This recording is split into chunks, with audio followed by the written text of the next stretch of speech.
اگر یہ اپنی جان پر ظلم کر بیٹھیں وَلَوْ أَنَّهُمْ إِذْ ظَلَمُوا أَنفُسَهُمْ جَاءُوكَ تو میرے محبوب تیری بارگاہ میں آ جائیں فاستغفر اللہ وہاں آ کے اللہ سے مغفرت کی دعا کریں فاستغفر لهم الرسول اور اللہ کے رسول بھی ان کے لیے مغفرت کی دعا کریں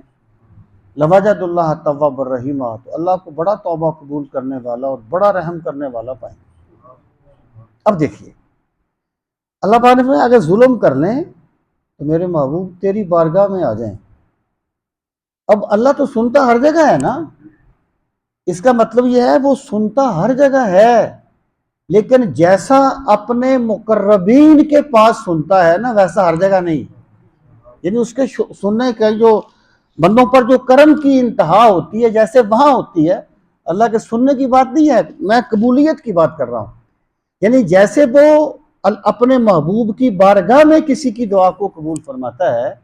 ویسے ہر جگہ بندے کی دعا قبول نہیں ہوتی، اس لیے اللہ پاک نے فرمایا کہ تیری بارگاہ میں آ جائے، اور پھر فرمایا کہ اور رسول بھی ان کے لیے استغفار کرے، یعنی یہ ہے وہ شان کہ اللہ تعالیٰ فرماتا ہے کہ اگر وہ بندہ مجھ سے مانگتا ہے لَأُوتِيَنَّهُ تو میں یقیناً اسے عطا کرتا ہوں۔